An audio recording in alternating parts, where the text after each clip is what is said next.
Maraming senyales ang nagpapakita na tayo ay nasa gitna ng huling panahon. Ang mga patunay ay malinaw, dumarami ang gutom, kumakalat ang mga sakit, nagiging mas madalas ang pagbabago ng klima at lumalayo ang mga tao sa espiritualidad. Ito ay sumasalamin sa mga sinabi ni Jesus sa Kabanata 24 ng Mateo.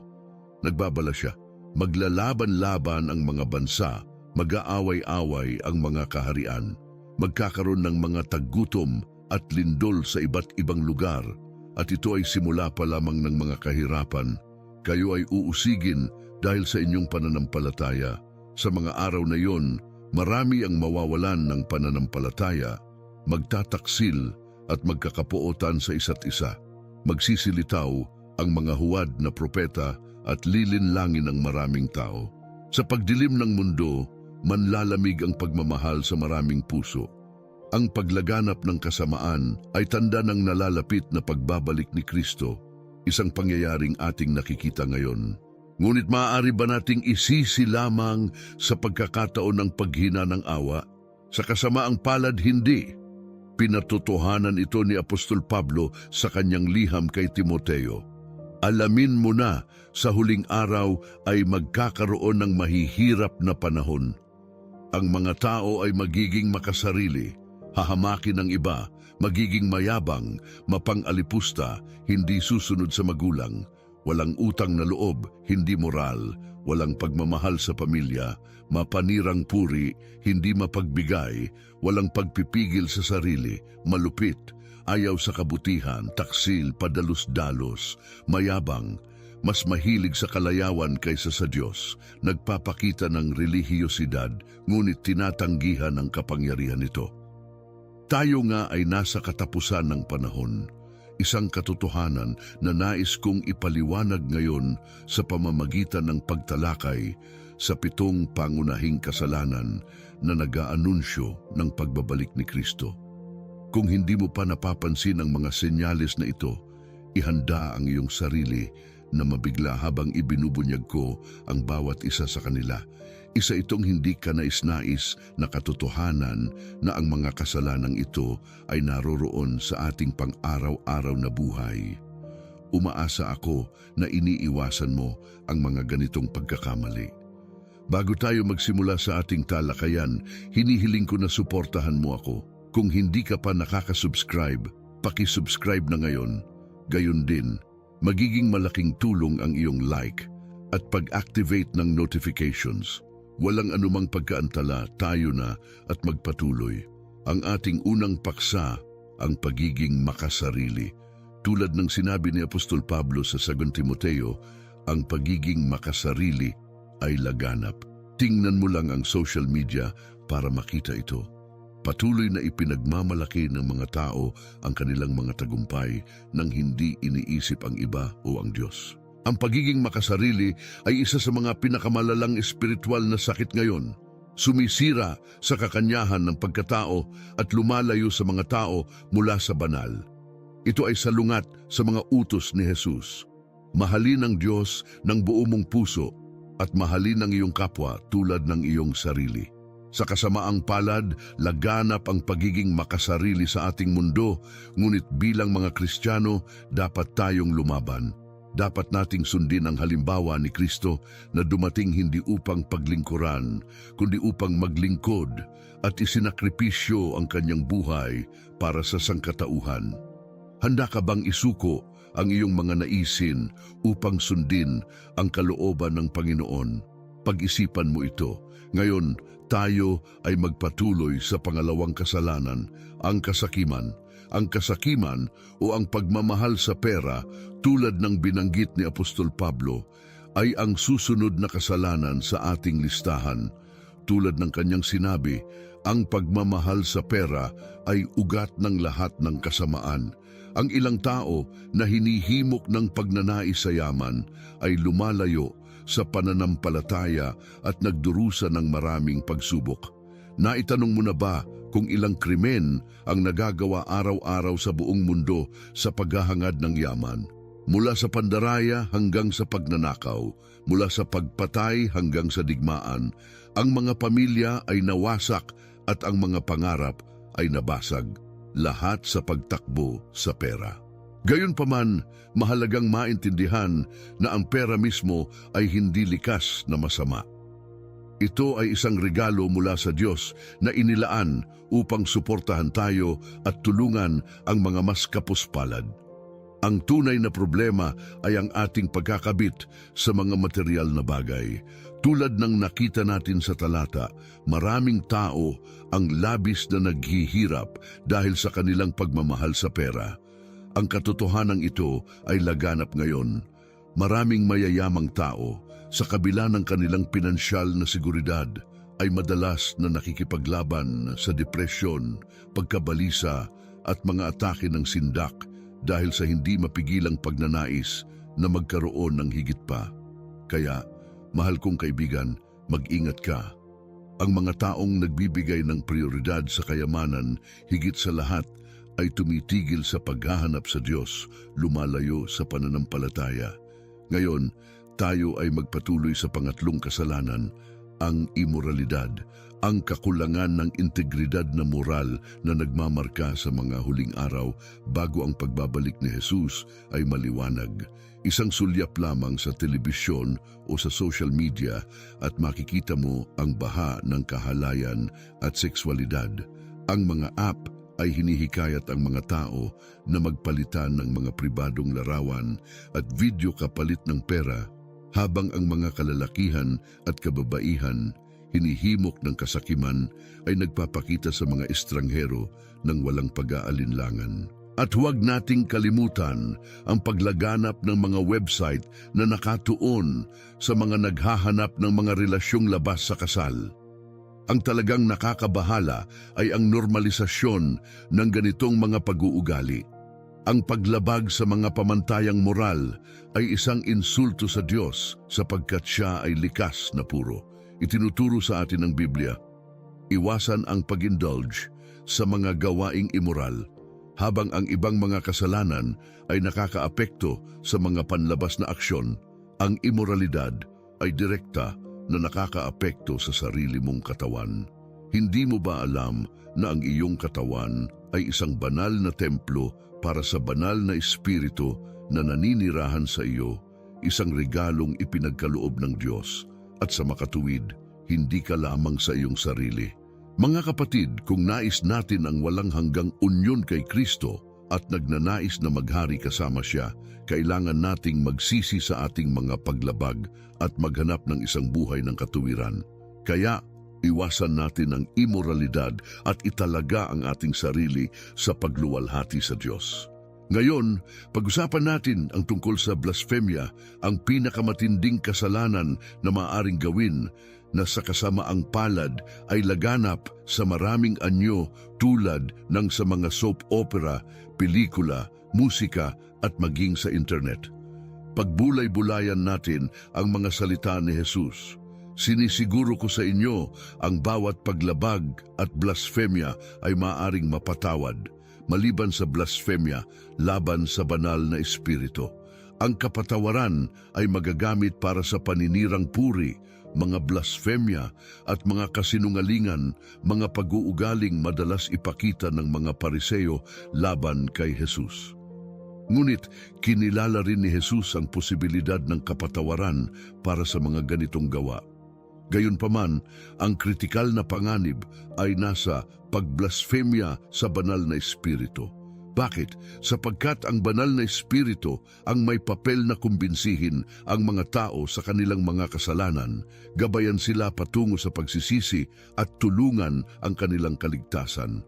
Ang pagsisisi ay ang kinakailangang landas para sa pagtubos mula sa sariling mga paglabag.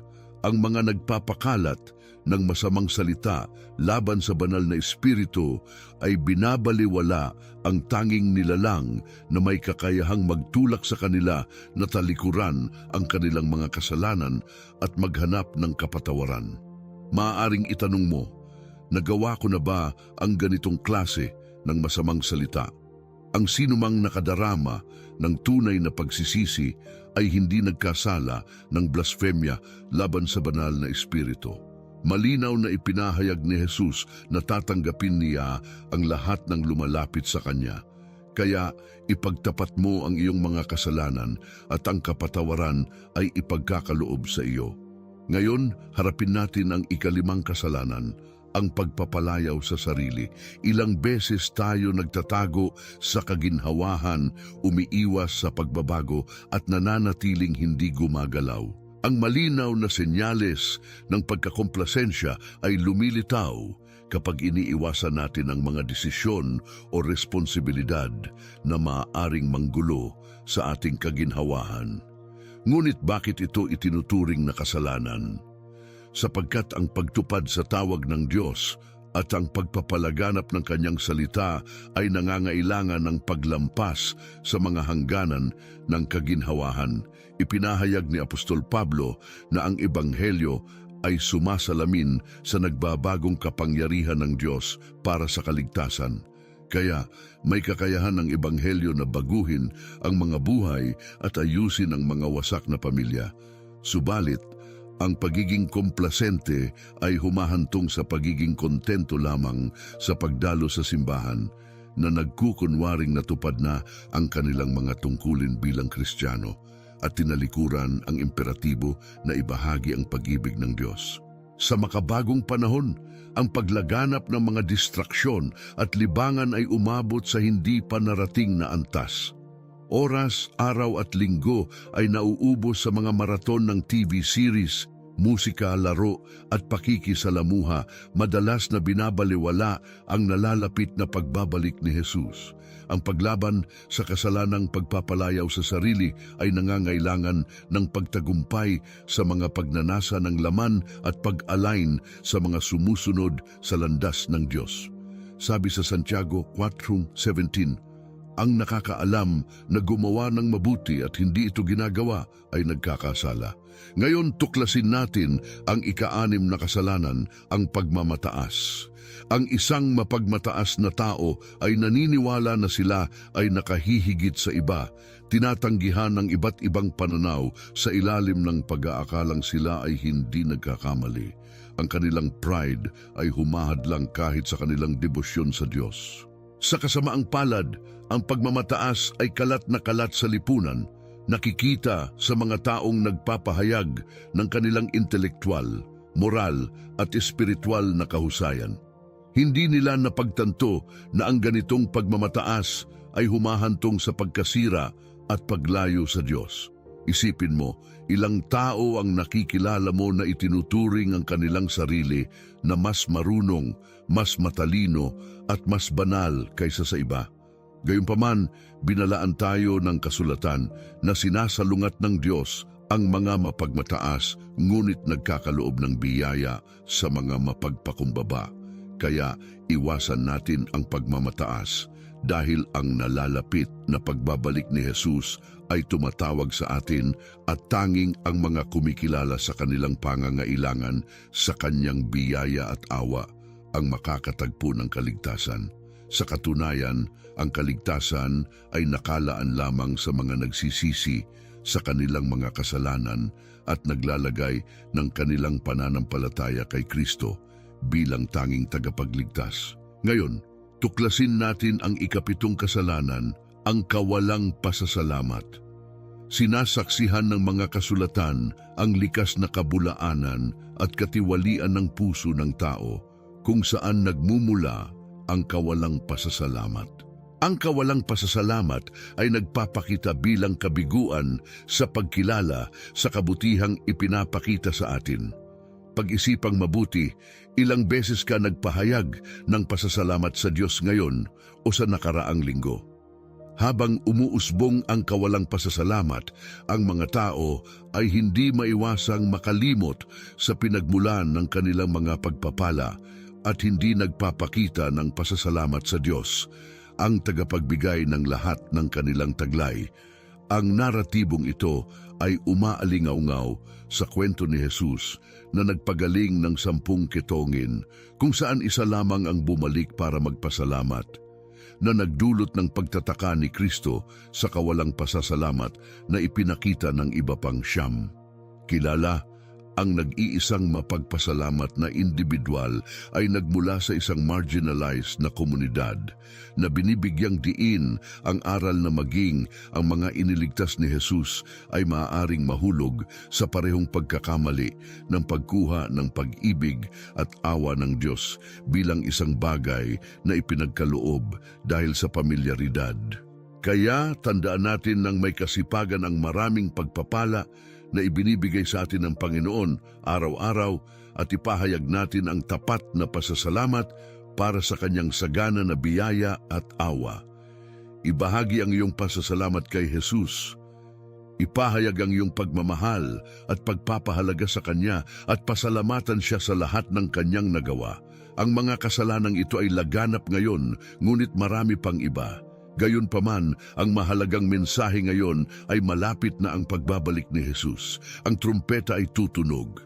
Hudiyat ng pagdating ng tagapagligtas ng mundo upang talunin ang Antikristo, ang huwad na propeta at ang kanilang pinuno, si Satanas. Paano ka maghahanda para sa kanyang pagbabalik?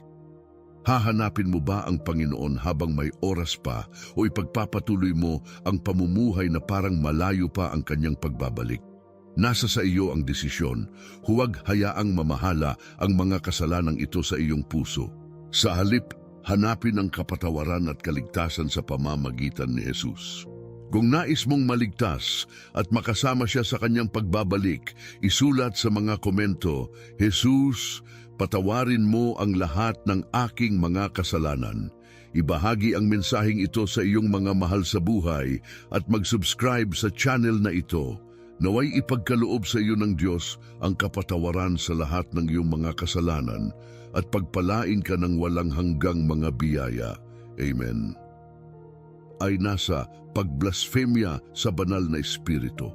Bakit? Sapagkat ang banal na espiritu ang may papel na kumbinsihin ang mga tao sa kanilang mga kasalanan, gabayan sila patungo sa pagsisisi at tulungan ang kanilang kaligtasan. Ang pagsisisi ay ang kinakailangang landas para sa pagtubos mula sa sariling mga paglabag. Ang mga nagpapakalat ng masamang salita laban sa banal na espiritu ay binabaliwala ang tanging nilalang na may kakayahang magtulak sa kanila na talikuran ang kanilang mga kasalanan at maghanap ng kapatawaran. Maaaring itanong mo, nagawa ko na ba ang ganitong klase ng masamang salita? Ang sinumang nakadarama ng tunay na pagsisisi ay hindi nagkasala ng blasfemya laban sa banal na espiritu. Malinaw na ipinahayag ni Jesus na tatanggapin niya ang lahat ng lumalapit sa Kanya. Kaya ipagtapat mo ang iyong mga kasalanan at ang kapatawaran ay ipagkakaloob sa iyo. Ngayon, harapin natin ang ikalimang kasalanan, ang pagpapalayaw sa sarili. Ilang beses tayo nagtatago sa kaginhawahan, umiiwas sa pagbabago at nananatiling hindi gumagalaw. Ang malinaw na senyales ng pagkakomplesensya ay lumilitaw kapag iniiwasan natin ang mga desisyon o responsibilidad na maaaring manggulo sa ating kaginhawahan. Ngunit bakit ito itinuturing na kasalanan? Sapagkat ang pagtupad sa tawag ng Diyos at ang pagpapalaganap ng kanyang salita ay nangangailangan ng paglampas sa mga hangganan ng kaginhawahan. Ipinahayag ni Apostol Pablo na ang Ebanghelyo ay sumasalamin sa nagbabagong kapangyarihan ng Diyos para sa kaligtasan. Kaya may kakayahan ng Ebanghelyo na baguhin ang mga buhay at ayusin ang mga wasak na pamilya. Subalit, ang pagiging komplasente ay humahantong sa pagiging kontento lamang sa pagdalo sa simbahan na nagkukunwaring natupad na ang kanilang mga tungkulin bilang Kristiyano at tinalikuran ang imperatibo na ibahagi ang pag-ibig ng Diyos. Sa makabagong panahon, ang paglaganap ng mga distraksyon at libangan ay umabot sa hindi pa narating na antas. Oras, araw at linggo ay nauubos sa mga maraton ng TV series, musika, laro at pakikisalamuha, madalas na binabaliwala ang nalalapit na pagbabalik ni Jesus. Ang paglaban sa kasalanang pagpapalayaw sa sarili ay nangangailangan ng pagtagumpay sa mga pagnanasa ng laman at pag-align sa mga sumusunod sa landas ng Diyos. Sabi sa Santiago 4:17, ang nakakaalam na gumawa ng mabuti at hindi ito ginagawa ay